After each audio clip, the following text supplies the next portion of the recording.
tiro dhowr jeer ah ayay ka dhaceen weeraro kala duwan oo khasaarooyin isugu jira dhimasho iyo dhaawac u geystay labada dhinac ee ku dagaalamay degmada Awdheegle ee gobolka Shabeellada Hoose.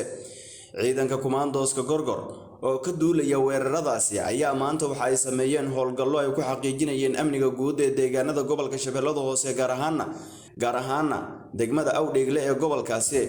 ciidamadan ayaa saraakiishii hogaaminaysay waxa ay sheegeen in howlgalku ay ka sameeyeen wadooyinka waaweyn ee soo gala degmada Awdheegle iyo kuwa kale ee ka baxa oo maalmihii ugu dambeeyay ciidamadu dhaqdhaqaaqyo ciidan ay ka wadeen. saraakiisha ayaa dhinaca kale tilmaamtay in howlgalkoodu uu yahay mid lagu sugayo amniga guud ee degmada Awdheegle oo tiro dhowr jeer ay ka dhaceen weeraro khasaare geystay.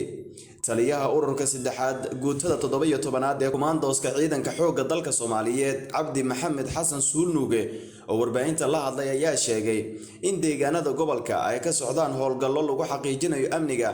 oo gabi ahaanba ay ka wadaan gobolka Shabeellada Hoose. dhinaca kale waxa uu tilmaamay inay jiraan kulamo kala duwan oo ay la qaadanayaan bulshada ku dhaqan degmada Awdheegle ee gobolka Shabeellada Hoose oo dhawaan xarumihii danta guud ee loogu shaqeynayay bulshada qaybahooda kala duwan dib u dhis lagu sameeyay. sida aad aragtaanba waxaan joognaa degmada Awdheegle ee gobolka Shabeellada Hoose waxaana u taaganahay har iyo habeen difaacidda qaranka ama dalka sida ay tahay habeen iyo maalin ma ahin dad ku jira xeradooda waxaynu nahay dad cadawga goobahay ugu jiraan ku taga ku burburiya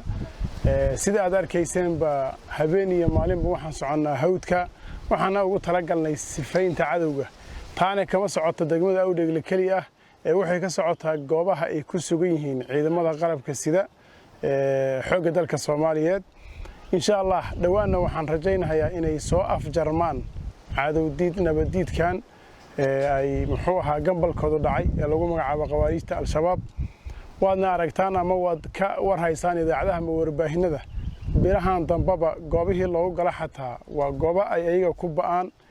meesha ugu yar intaasoo boqolaal lagu dilo xerooyinkeedu lagu qabsado kaliya waxay hadda ku soo hareen in maxay ahaydii ay